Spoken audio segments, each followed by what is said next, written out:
Señor los bendiga en esta mañana. Como decía esa alabanza, hace apenas unos minutos la cantábamos. Cristo más que suficiente, mis hermanos. Eso es algo que no se nos debe olvidar. De hecho, si Jesús no es suficiente, nada lo será. Si Jesús no es suficiente para nosotros, para nuestros corazones, nada será suficiente. Así que esa línea del coro expresa muy bien el Evangelio, porque nos habla acerca de un gran intercambio. Nuestro castigo Él recibió allí en la cruz y Él nos entregó lo que era de Él, su herencia, su vida eterna, su salvación, su justicia. Así que agradecemos al Señor por eso y recordamos en esta alabanza, mi hermano, vuelvo y repito, que si Jesús no es suficiente, nada lo será. Así que no busquemos en otra parte lo que solamente está en Él.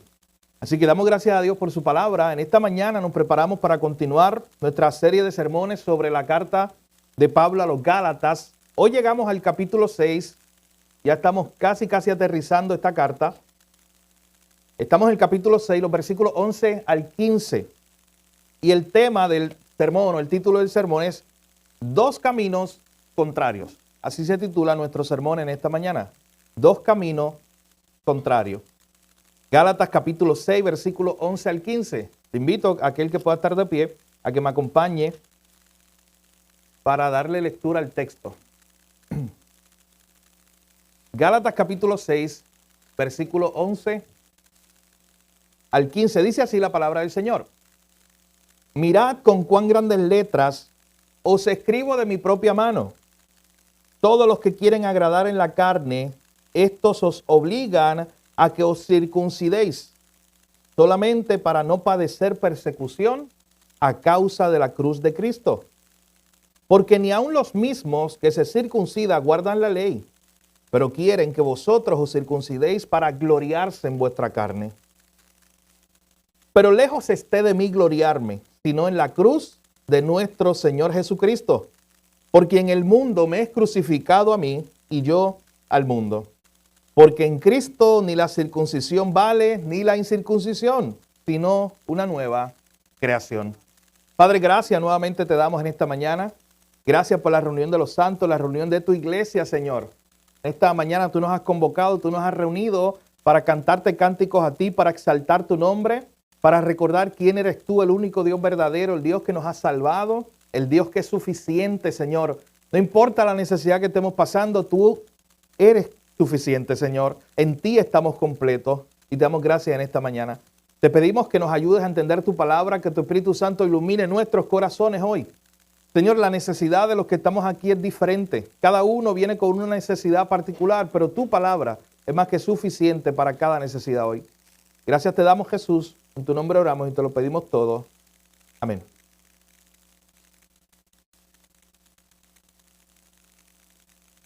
El domingo 30 de diciembre del año 1900, o sea, hace 125 años atrás, ocurrió algo muy interesante que iba a parecer como perdido, una noticia como perdida, que iba a quedar allí en el periódico New York Times, en una esquinita, algo pequeño. Y es que en ese día, domingo 30 de diciembre de 1900, el New York Times presentaba un pequeño artículo cuyo título incluso llamaba la atención. El título de ese pequeño artículo era 5 millones de dólares para las misiones. Así se llamaba el título. Gracias, hermano. 5 millones de dólares para las misiones. Mi hermano, yo estoy hablando de 125 años atrás. O sea, en el año 1900, 5 millones de dólares era una locura quien tenía esa cantidad de dinero. Y el artículo decía eso. Ese era el título. 5 millones de dólares para las misiones. Y es que se trataba ese artículo del testamento de un hombre en Inglaterra que había muerto. Él se llamaba Robert Artington. Había muerto en octubre de ese año, del 1900, y había dejado su herencia. Él no había tenido esposa, ni hijos, no había tenido familia. Así que mira lo que hizo con su herencia. Dijo, el 10% es para mis primos y familiares cercanos, y el 90% va a ser para que se predique el evangelio donde no se ha predicado. esa inyección de dinero, tanto dinero que entró a las misiones, hizo que a principios del siglo XX se pudiera alcanzar y llegar a muchos más pueblos. Este hombre nunca fue a la misión, este hombre nunca escribió un libro, este hombre nunca estuvo él mismo envuelto en una convención de iglesias para trabajar, para levantar más misioneros. No. Y de hecho, podemos comparar la historia que yo les presentaba de la joven, la historia del domingo pasado, una joven que entregó su vida a la misión, con la de este hombre. Ambos hicieron su parte. Uno fue, el otro estuvo desde acá sustentando. Pero noten la vida de este hombre, Robert Artington. Él había heredado una gran fortuna de su padre, que tenía unas fábricas, unas compañías. Y cuando él heredó eso, ¿sabes qué él hizo? Él dijo, bueno, lo nuevo en la industria, recuerden que estamos en plena revolución industrial en ese momento en el mundo occidental. Y él dijo, lo que está surgiendo ahora son los trenes, se están inventando. Estados Unidos se estaba conectando con trenes, Inglaterra también. Así que él invirtió esa herencia que él le dieron en trenes. Él se olvidó de eso.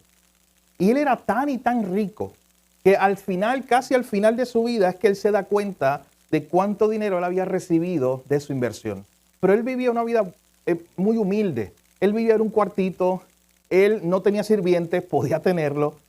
Él era un hombre muy humilde que dedicó todo su dinero a la misión. De hecho, un día en África Central había necesidad de comprar un nuevo barco.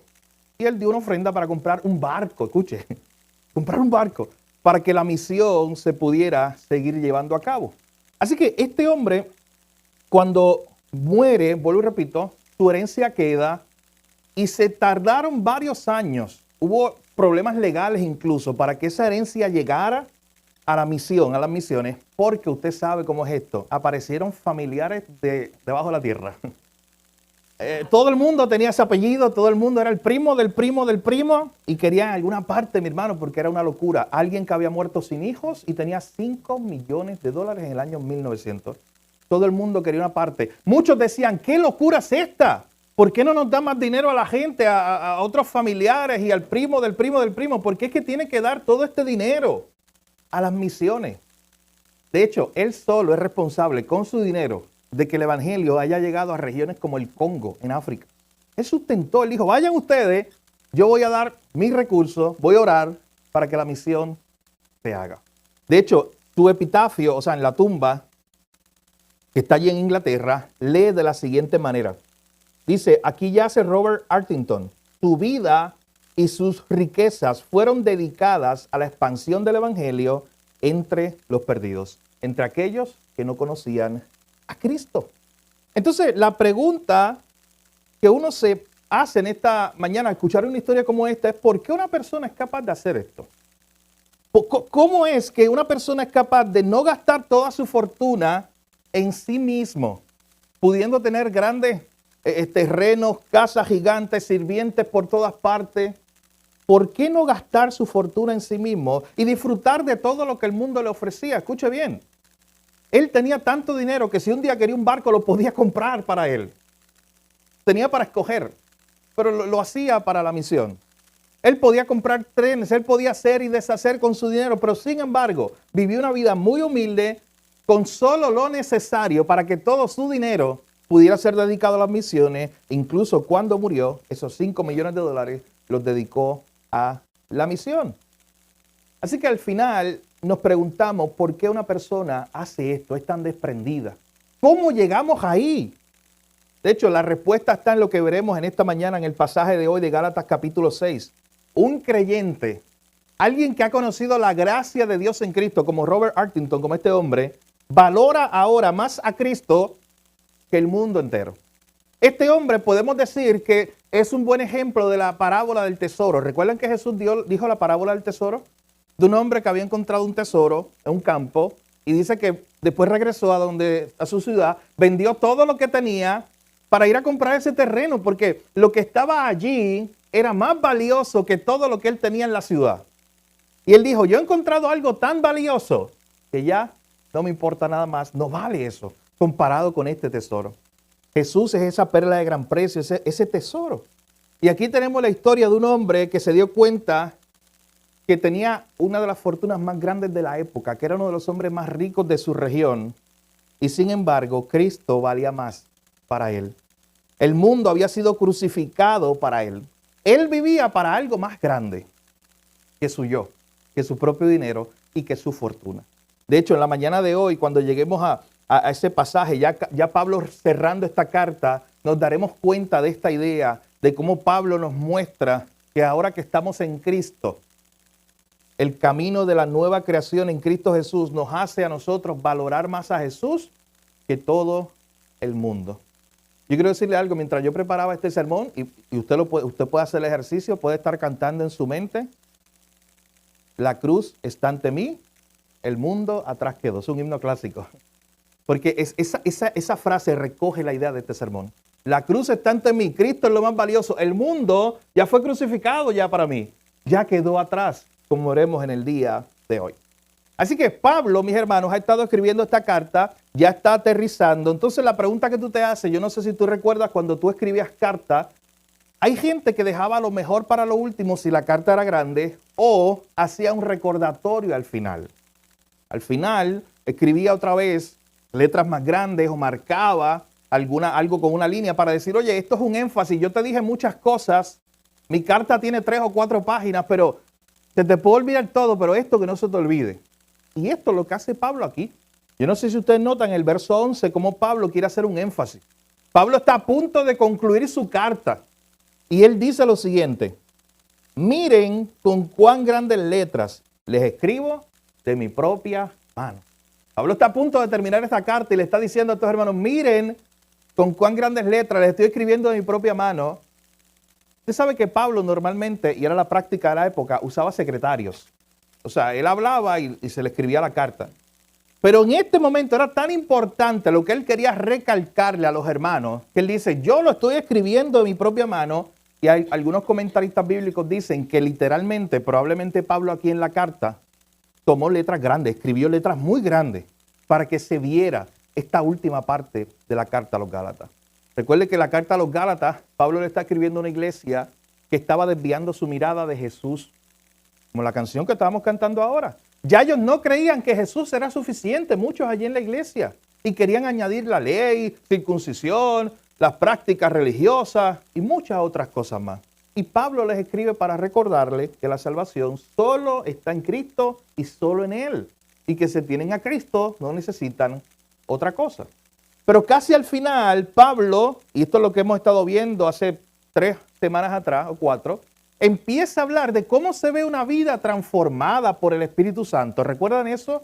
Que Pablo empieza a hablar y empieza a decir, oye, nosotros ahora que estamos en Cristo, andamos en el Espíritu.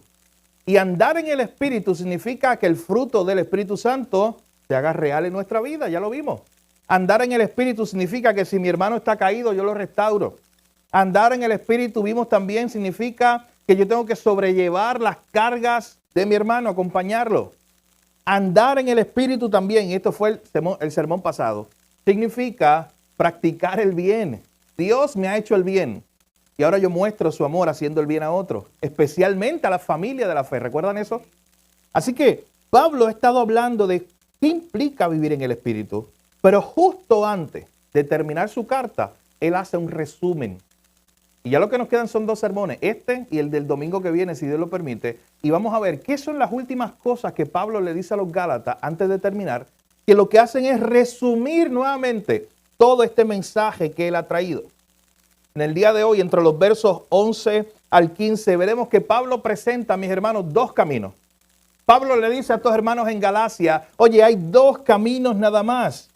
El camino de la circuncisión, el camino de la ley, el camino que representa el esfuerzo humano, el camino de aquellos que se están intentando salvar a sí mismos. Ese es el camino de los religiosos, ese es el camino de los orgullosos, que están tan orgullosos de su fe, porque ellos creen que se han salvado a sí mismos. Y también está el camino que Pablo le llama la nueva creación, el camino de la nueva creación en Cristo Jesús, el camino que no representa el esfuerzo humano, sino el camino que representa la gracia de Dios en Cristo.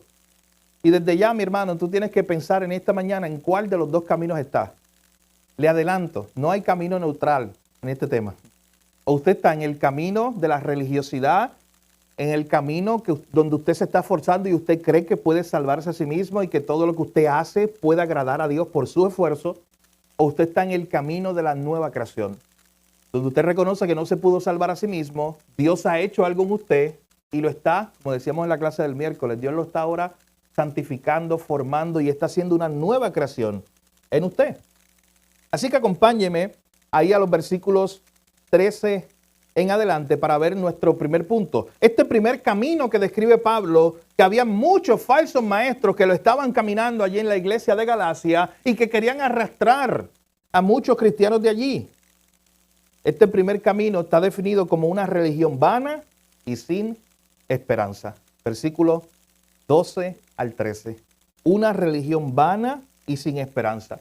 Ya vimos el verso 11 donde Pablo quiere recordar a los hermanos que esto era muy importante, lo que él les quería decir, y quería hacer un énfasis. Miren con cuán grandes letras les escribo de mi propia mano. Es como si él estuviera diciendo, oye, presten atención, estoy a punto de terminar.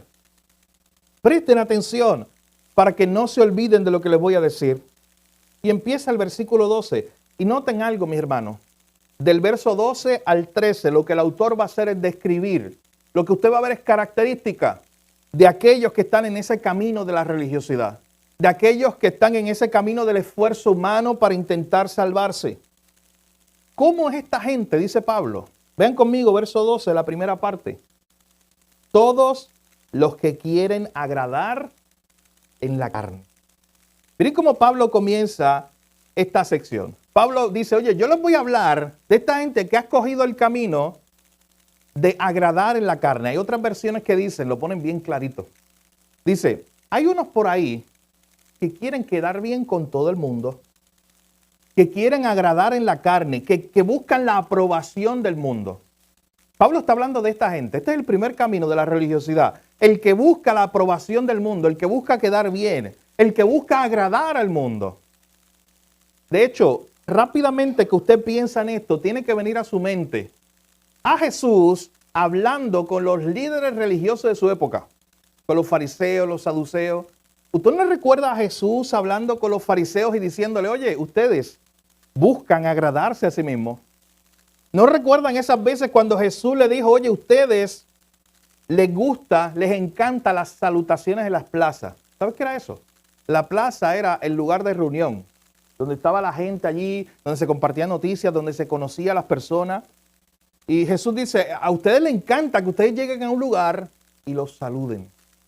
¿Sabes qué más dijo Jesús? A ustedes les encanta, a los líderes religiosos, a ustedes les encantan las primeras filas en las iglesias, en la sinagoga. A ustedes les encantaban la atención. Pero ¿usted sabe cuál me llama más la atención a mí? Porque veo algo que podemos aplicar hoy. Ese punto de cuando Jesús le dice a esta gente, a ustedes lo que les gusta llamar la atención, agradar la carne, los que buscan la aprobación del mundo y quedar bien, a ustedes les gusta tocar trompeta cuando llevan ofrenda.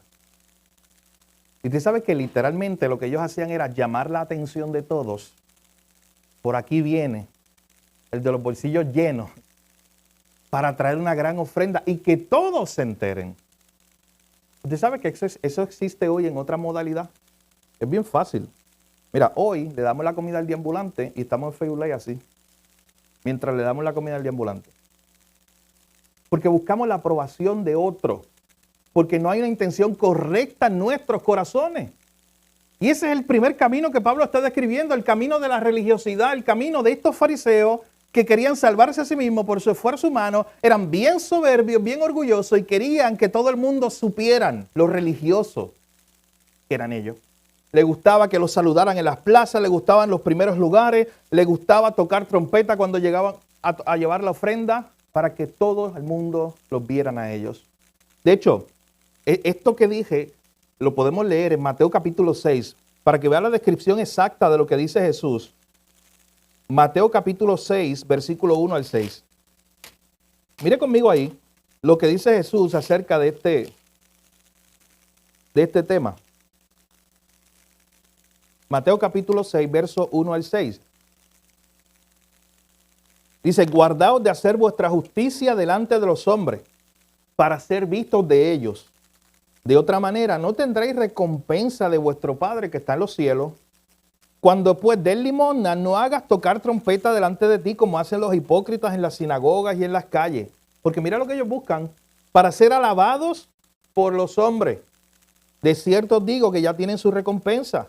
Mas cuando tú des limosna, no sepa tu izquierda lo que hace tu derecha, para que tu limosna sea en secreto y tu Padre que ve en lo secreto te recompensará en público.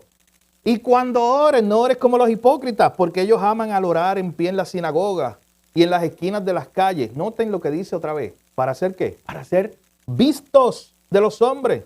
De cierto que ya tienen su recompensa. Mas tú cuando ores, entra en tu aposento, cerrada la puerta, ora a tu Padre que está en secreto, y tu Padre que ve en lo secreto te recompensará en público.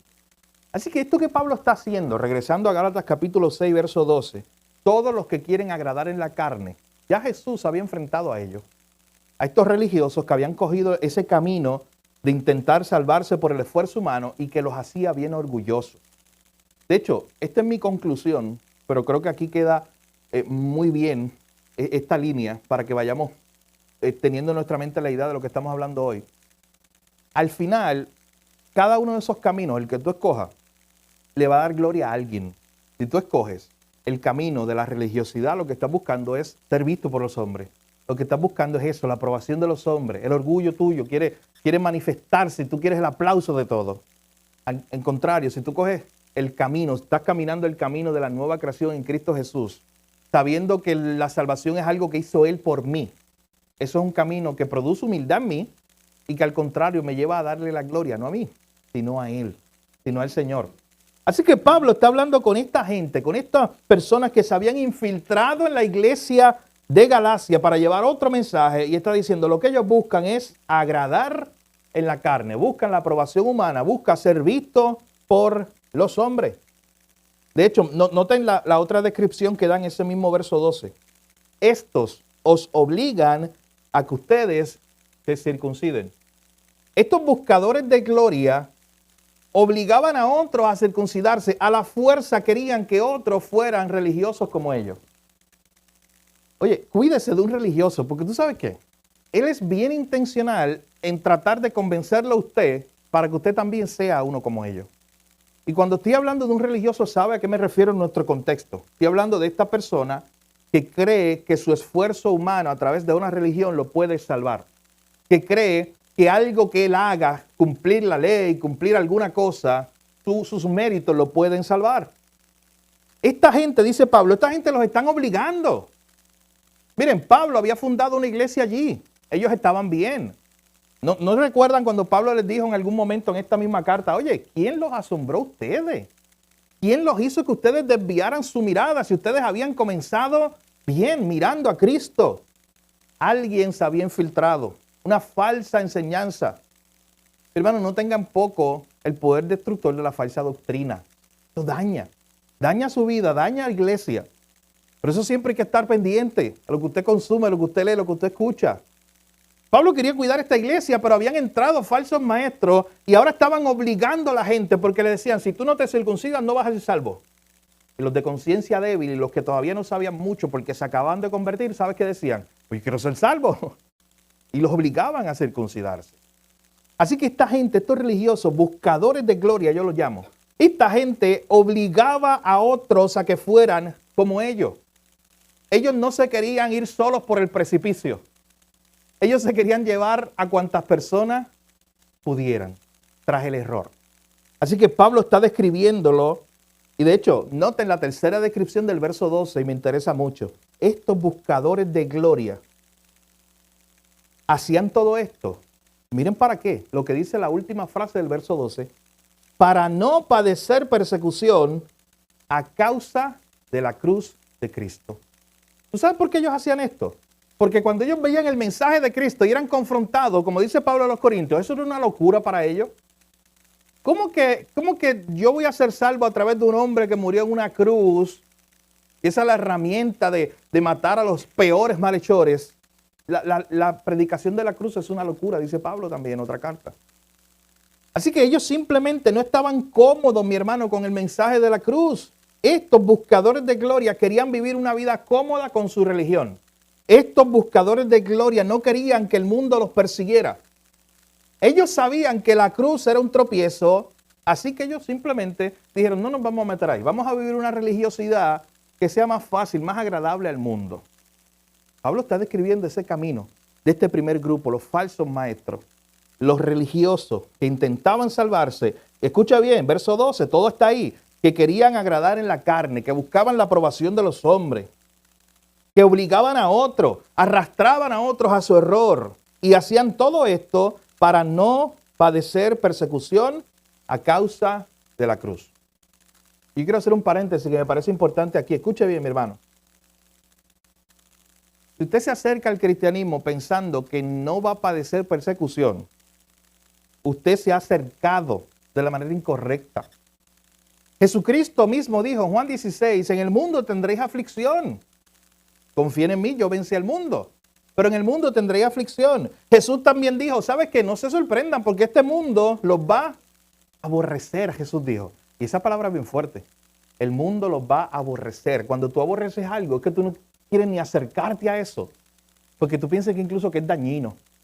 De hecho, a ese nivel lo veían los primeros judíos que se enfrentaron al cristianismo. Yo estoy estudiando en las mañanas el libro de Hechos en mi devocional. Y hace 3, 4 días atrás estaba en Hechos capítulo 24.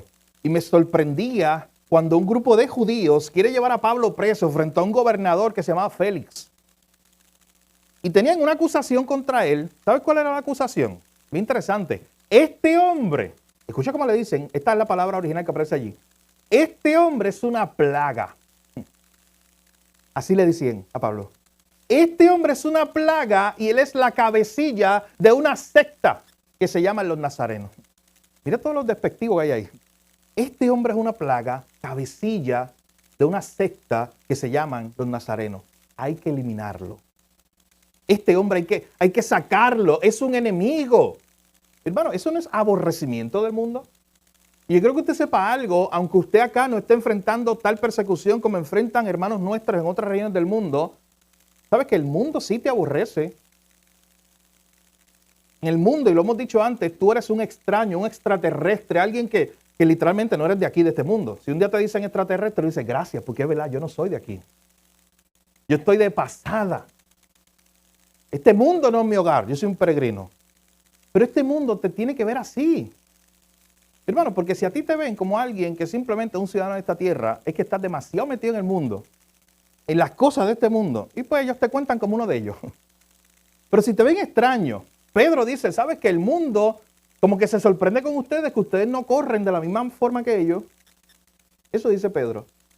A Pablo lo llamaron la plaga. ¿Y tú sabes qué es una plaga? Tú no quieres estar ni cerca de donde hay una plaga. Si te dicen que la plaga estaba por allá, tú vas a coger el camino contrario. Así eran vistos los cristianos. Y así siguen siendo vistos hoy, mi hermano. Vuelvo y repito. Lo que ha pasado en los últimos meses en los Estados Unidos, yo le decía al pastor Edgardo, una conversación que tuve hace poco con él, es una pequeña muestra de que a veces nosotros estamos tan enfocados, decimos, sí, la persecución en China, en Irán, en Afganistán, y es real y todos los días mueren, ¿sabes? Todos los días decapitan, todos los días matan a un cristiano por su fe, eso ocurre todos los días. Lo que pasa es que tú y yo no nos enteramos de todo eso. Pero cuando ocurre aquí en Occidente, cerquita, como ha ocurrido en las últimas semanas, cuando ocurre tan cerquita, es algo que usted es como un balde de agua fría, una inyección de realidad para decir, ¿sabes qué? Es que el mundo nos odia. Y el mundo odia nuestro mensaje y todo lo que tenga que ver con Jesús y todo lo que se parezca y huela a Jesús, el mundo quiere sacarlo del medio. Porque es una plaga. Mírenlo en Hechos 24. Somos una plaga para el mundo. Así que esta gente, los falsos maestros, mis hermanos, ellos no querían enfrentarse a eso. Ellos no querían tomar su cruz. Cuando Cristo dijo, el que quiera venir, sígame, niéguese a sí mismo, tome su cruz, esta gente dijo, no, yo cojo otro camino. ¿Sabes que el de la religiosidad, al parecer, es un camino más fácil? Porque no tiene la enemistad del mundo. Al contrario, tiene los aplausos del mundo. Qué triste es, mi hermano, ver denominación tras denominación. Y cuando hablo de una denominación, hablo de un grupo de cientos de iglesias que cada vez más dejan el estándar de la palabra de Dios, lo bajan para que el mundo los apruebe, para acomodarse más al mundo. Eso pasa cada vez más. En el tema del matrimonio, en el tema de la autoridad de la Biblia. En muchos temas hay muchos grupos cristianos que se identifican como cristianos que han bajado el estándar. ¿Saben por qué? Porque no quieren la persecución, porque no quieren la enemistad con el mundo. Oye, ¿no han leído Santiago 4? Cuando Santiago dice que la amistad con el mundo es enemistad con Dios. El que quiera ser amigo del mundo, que se vaya, dice Santiago. Pero es un enemigo de Dios. Así que esta gente, Pablo está describiendo un grupo de personas, estos religiosos, que decidieron coger, escucha bien, el camino fácil. Jesús también habló de eso, ¿se acuerdan? De los caminos. El camino fácil. El de la religiosidad, el que buscaba la aprobación del mundo, el que no quería eso, para no padecer persecución a causa de la cruz de Cristo. Oye, pues yo no quiero ser identificado con Cristo para que el mundo no me persiga. ¿No le pasó eso a Pedro? ¿Ustedes recuerdan al Pedro que le dijo, yo Jesús voy a morir por ti, voy a ir a la cárcel? Luego pasa el tiempo del arresto. La gente dice, tú eras uno de ellos. Y Pedro no quería ser identificado con Jesús porque no quería eso, la persecución. No quería que lo arrestaran a él también en ese momento. Así que Pedro está diciendo, Pablo aquí en Gálatas está diciendo, esta gente, los que cogieron este camino, para no padecer persecución, buscan el camino fácil, quieren agradar a los hombres, obligan a otros a circuncidarse. Este es el primer camino que describe Pablo, la religión vana, vacía y sin esperanza. De hecho, mire lo que dice el verso 13. Porque ni aun los mismos que se circuncidan guardan la ley, pero quieren que ustedes se circunciden para gloriarse en vuestra carne. ¿Esto es lo que ellos estaban haciendo? Pablo dice, mira, pero yo te voy a decir algo. Ellos se circuncidan. Externamente ellos parece que están perfectos en lo que era la ley ceremonial. Pero por dentro, como Cristo le dijo a los fariseos, sepulcro blanqueado. Por fuera tenía todos los aspectos de un hombre piadoso. Pero adentro estaba podrido, estaba perdido. Esta gente ni ellos mismos guardan la ley. No la guardan, primero porque en realidad su corazón no ha sido cambiado. Pero en segundo lugar, si aún alguno de ellos fuera un hombre que estaba intentando salvarse por medio de la ley, ya Pablo explicó en Romanos y en este mismo libro que nadie se salva por ese camino, porque nunca fue el camino de Dios.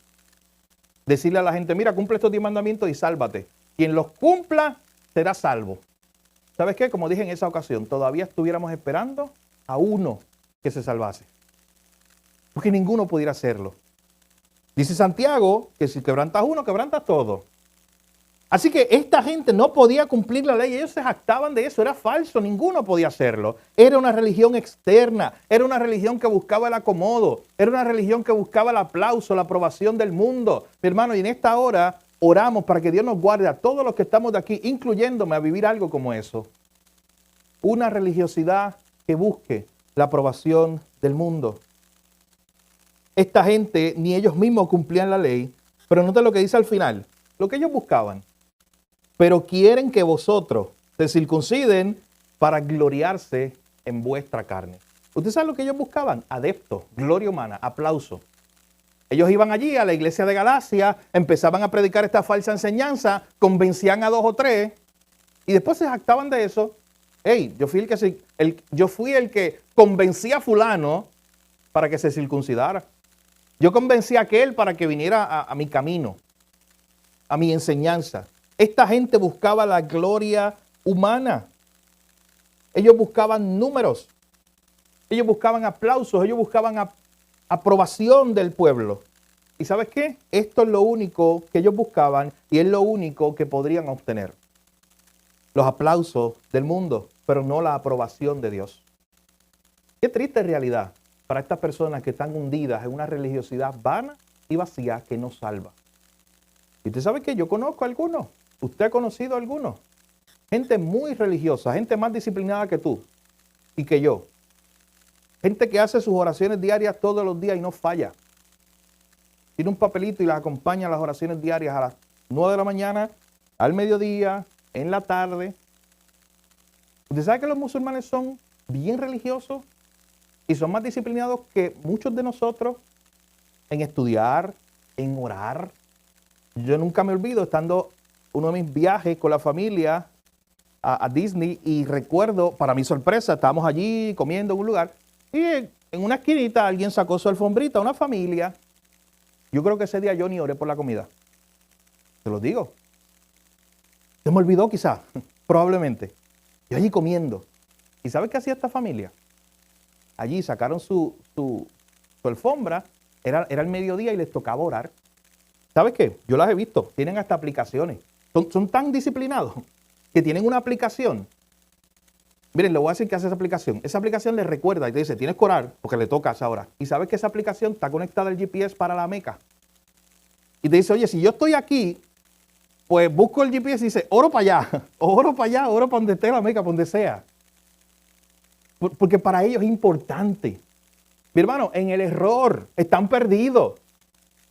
Son religiosos ciegos. Pero miren la disciplina que tienen. Y Pablo está diciendo que estos hermanos lo que buscan es eso, esa gloria, esa aprobación, y lo más que van a alcanzar es eso. Es que uno aplauda pues su disciplina. Pero hasta ahí, porque no tiene la aprobación de Dios en lo que están haciendo. De hecho, Pablo lo que nos quiere mostrar, mis hermanos, es que hay otro camino. Y mi oración en esta mañana es que todos los que escuchemos este mensaje lo apliquemos y Dios nos guarde de vivir según ese primer camino de la religión vana y vacía. Este segundo camino, Pablo le llama la nueva creación en Cristo Jesús. Y lo veremos entre los versículos 14 y 15. ¿Y a quiénes va a describir este segundo camino? A aquellos que no se jactan en lo que ellos pueden hacer para salvarse, sino en lo que hizo Dios por ellos para salvarlos. Es bien diferente. Los que andan por el primer camino, todo el tiempo buscando la aprobación humana, todo el tiempo jactándose de que ellos creen que son salvos por sus propios esfuerzos. Pero los que andan en este segundo camino de la nueva creación en Cristo Jesús, el camino de la gracia, estos solamente se jactan en una cosa si se van a jactar. Y no en sus esfuerzos, no en lo que ellos hicieron, sino en la cruz. En lo que hizo Cristo, en lo que hizo Dios por ellos. Noten conmigo el versículo 14. Y quiero que veas ese énfasis de esas primeras palabras de Pablo. Dice, pero lejos esté de mí. Usted sabe que en el idioma que Pablo escribió esta carta, esa era la palabra más fuerte que tú podías utilizar para negar algo. No había palabra más fuerte. Yo no sé en español, piense usted, ¿cuál es la palabra más fuerte que usted puede usar para negar algo? Para decir, no, yo no fui. Dios me libre, dice nuestro abuelo, ¿verdad? Algo así sería. Eso es lo que está diciendo Pablo. Es como una palabra bien fuerte o una frase bien fuerte para tú enfatizar de que no, nunca yo haría eso. Y Pablo está utilizando esa idea, lejos esté de mí. Yo nunca voy a hacer eso. Y nota lo que él va a decir. Lejos esté de mí gloriarme. Lejos esté de mí buscar jactancia. Lejos esté de mí buscar la aprobación de los hombres. Lejos esté de mí yo vivir ese camino de la religiosidad vana y vacía que intenta salvarse a sí mismo. Lejos esté de mí gloriarme, sino en la cruz de nuestro Señor Jesucristo. Lo que quiere Pablo es resaltar algo. Este es el camino de la nueva creación. Los que caminan por aquí le dan gloria solo a uno por su salvación. Y es a Cristo. Los que caminan acá, mírenlo de esa manera. Oh, me acabo de acordar hace como 10, 11 años atrás. Yo creo que más, como 12 años atrás. Siempre había un señor mayor en la iglesia donde yo crecí, una iglesia bautista fundamental en Juanadía, que contaba su testimonio. Y yo hice lo mismo que él ahora mismo, por eso me acordé. Y decía, y alguien me dijo que los que estaban aquí eran los que se salvaban. Y los que se sentaban acá eran los que estaban perdidos. Y yo me senté aquí, en esta parte de los que se salvaron. Siempre contaba, el señor tenía sus problemas mentales, pero siempre contaba su testimonio. Y esta idea, mi hermano, los que están aquí, los que están caminando en el camino de la nueva creación en Cristo, solamente miran para arriba, para uno, dicen, yo estoy aquí porque Él me salvó. Si no, yo no estuviera aquí, estuviera allá. Pero los que están en esta fila, los que están en este grupo, ¿sabes que aquí se están mirando ellos? Tienen espejos. Colección de espejos. Ellos se están mirando ellos mismos. Ellos están diciendo, ¿sabes por qué yo estoy aquí? Uno diciéndole al otro, oye, porque yo me esforcé. Es que yo he leído la Biblia 5 veces completa. Es que yo hago esto. Es que yo hice lo otro. Es que yo cumplí la ley. Yo me esforcé porque es que yo soy circuncidado, porque yo hice la ceremonia tal. El esfuerzo humano. Ahí eso es lo que va a ocurrir. Esfuerzo humano, la gloria humana. Pero los que están en el otro camino que Pablo está presentando, dice, lejos esté de mí gloriarme en otra cosa. Lejos esté de mí darle la gloria a otra cosa que no sea a Cristo por lo que hizo en mí. Y lo que Pablo está diciendo. ¿Estamos nosotros, mi hermano, en ese camino? Lejos esté de mí gloriarme sino en la cruz de nuestro Señor Jesucristo, en lo que pasó allí. Pablo quiere resaltar que él no se jactaba de otra cosa que en la cruz, en la salvación obtenida allí por gracia. Y noten algo que hace Pablo aquí al final del verso 14. Él dice, gloriarme en la cruz de Cristo, por quien el mundo me es crucificado a mí y yo al mundo. Si usted recuerda, usted estuvo aquí hace ya, yo no sé, más de un mes, cuando predicamos Gálatas 3:20. Gálatas 2:20, donde Pablo en Gálatas 2:20 había dicho, con Cristo estoy juntamente crucificado y ya no vivo yo, mas vive Cristo en mí. Es lo mismo, Pablo otra vez lo está recordando, para que estos hermanos no se lo olviden. Con Cristo estoy juntamente crucificado y ya no vivo yo, mas vive Cristo en mí. El mundo me es crucificado a mí, el mundo ya no es mi hogar, el mundo ya no me atrae como me atraía antes, es lo que está diciendo Pablo. Antes el mundo brillaba con todo su esplendor para mí y yo me iba redondito, caía redondito para allá. Pero ya el mundo no tiene el mismo valor para mí. El mundo me es crucificado y yo he sido crucificado para el mundo. ¿Sabes qué? ¿Sabes qué está diciendo? Es la famosa frase de quemamos nave. Como que ya yo no tengo ningún tipo de relación con el mundo como lo tenía antes. Ya yo no estoy ahí con ellos, atado a ellos como estaba antes, al sistema del mundo. Amor por las cosas del mundo. Ya esas cosas se supone que no me atraen. Con Cristo estoy crucificado. El mundo me es crucificado a mí y yo al mundo. Miren, un comentarista bíblico de una Biblia de estudio que estudiaba mientras preparaba este sermón, yo creo que recogió muy bien lo que Pablo quiso decir aquí. Dice, el mundo que crucificó a Cristo no debe traer atracción o no debe atraer a alguien que ama y sigue a Jesús. El mundo que crucificó a Cristo no debe ser de ningún atractivo para alguien que ama y sigue a Jesús. Pero hermano, porque el mundo no tiene nada que ofrecerme. Ya el mundo no es atractivo para mí porque hemos hallado algo mejor. ¿Por qué usted cree que este hombre, que yo les hablaba al inicio de este sermón, hizo lo que hizo? Porque él no vivió con toda la riqueza, mi hermano. Él podía sembrar ese dinero y salía chavo. Es una hipérbole. Ese hombre tenía demasiado dinero.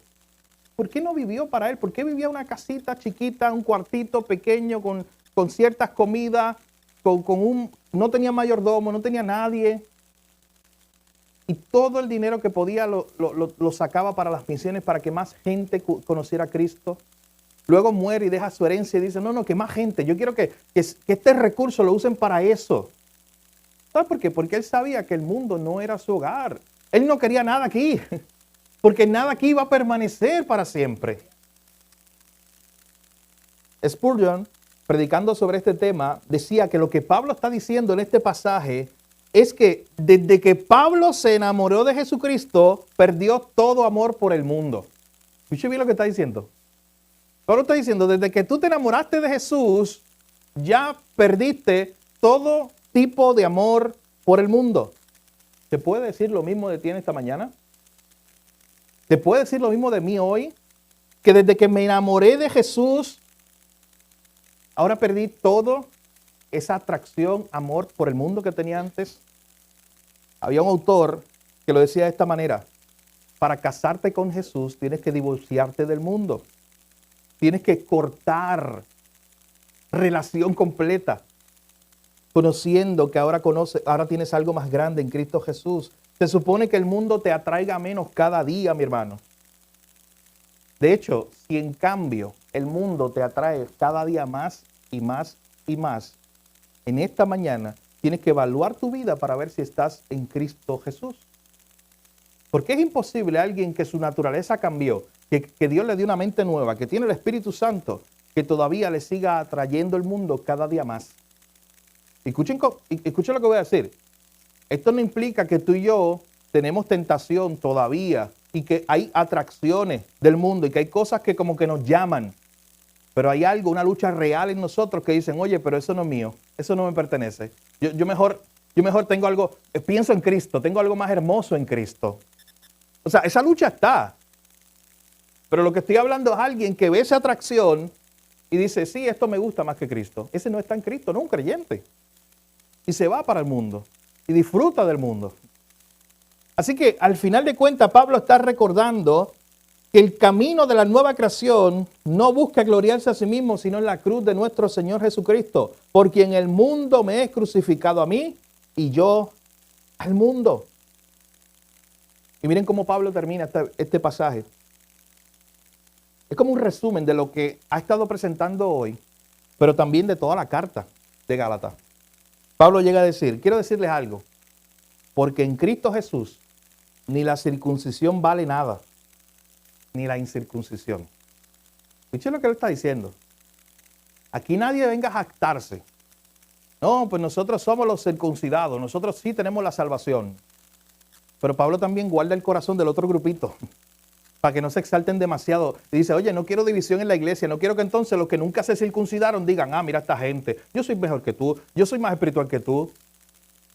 Porque el hecho de no circuncidarte no es lo que te salvó. Pablo dice aquí algo. En Cristo ni la circuncisión vale nada, ni la circuncisión, sino una nueva creación. Eso es lo que vale verdaderamente. Si tú eres parte de esa nueva creación que Dios está haciendo a través de Cristo. Si tú eres parte de esa nueva creación. El miércoles hablamos aquí en clase acerca de lo que es la santificación. Y decíamos de cómo el mundo nos atrae y nos forma y distorsiona, el pecado distorsiona esa imagen de Dios perfecta en nosotros que teníamos allá en el origen, en el Edén. El pecado distorsionó esa imagen. ¿Y sabes qué hace Cristo? Te está limpiando, te está restaurando. Eso es una obra de restauración a imagen de Él mismo. Eso es lo que hace Cristo todos los días en tu vida, la santificación. Tú estás haciendo una nueva creación. Él te está creando literalmente, mi hermano. Escuche bien. Y lo decíamos el domingo pasado en la predicación.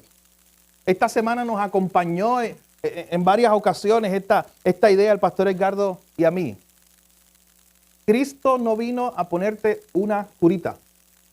No vino a arreglarte porque tú estabas medio dañado. Él vino a hacer una nueva creación. Recuerden a Nicodemo. La sorpresa a Nicodemo fue que él creía que lo que le faltaba era algo bien poquito.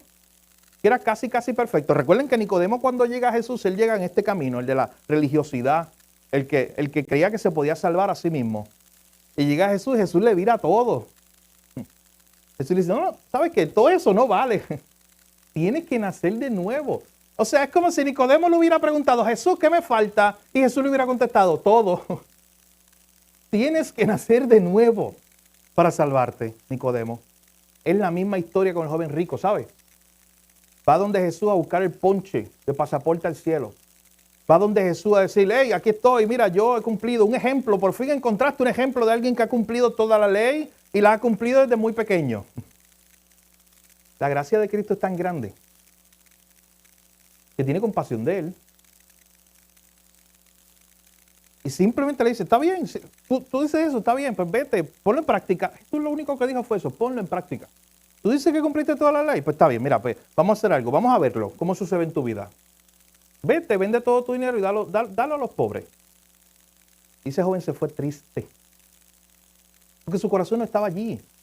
Era un religioso que buscaba la aprobación de los hombres, que buscaba salvarse a sí mismo, y Jesús le demostró, le dijo, oye, ¿sabes qué? Es que no es que te falta algo, porque esa fue la pregunta del hombre al inicio. Es que te falta todo. Es que necesitas nacer de nuevo. Y eso es de lo que habla Pablo aquí, una nueva creación en Cristo Jesús. Es lo que se necesita para tú ser salvo. No de que quieras cumplir ritos para circuncidarte, eso no vale de nada, no te la palabra. Pablo le da la idea de algo que vale, algo que es valioso. Dice, no, es que eso no tiene ningún valor en este tema que estamos hablando, circuncidarte. Pero también quiero decirte, dice Pablo, aquellos que no se circuncidaron, tampoco piensen que ustedes se van a hacer salvos, porque fueron los más fuertes. No fue por eso que ustedes se hicieron salvos. Es por lo que Dios está haciendo en Cristo, haciendo una nueva creación. 2 Corintios 5, 17, de modo que si alguno está en Cristo, nueva criatura es. Las cosas viejas pasaron aquí, todas son hechas nuevas. Hermanos, Dios hace todo nuevo. No recicla, no pone parcho, hace todo nuevo. Esa es la obra de salvación. Dios toma a gente que estaba en este camino, porque quiero que usted sepa, todos estábamos aquí originalmente. Todos. En Adán nacimos así, pecadores, religiosos, tratando de salvarlos a nosotros mismos, buscando la aprobación de los hombres, todos los que describimos. Ahí estábamos todos y de allí hoy, un día Dios nos rescató, nos sacó por su gracia, su misericordia y nos puso en este camino de la nueva creación, donde nos está formando y nos recuerda que no vale mis esfuerzos. En otras palabras, lo que está diciendo Pablo en el verso 15, escúchalo bien, versión puertorriqueña es, no vale lo que hagas ni lo que dejes de hacer para ser salvo. Ni lo que hagas de que se te circuncidaste, ni de lo que dejaste de hacer de que no te circuncidaste. Pablo le habla a esta gente y le dice, no, lo único que vale aquí, eres una nueva creación en Cristo Jesús.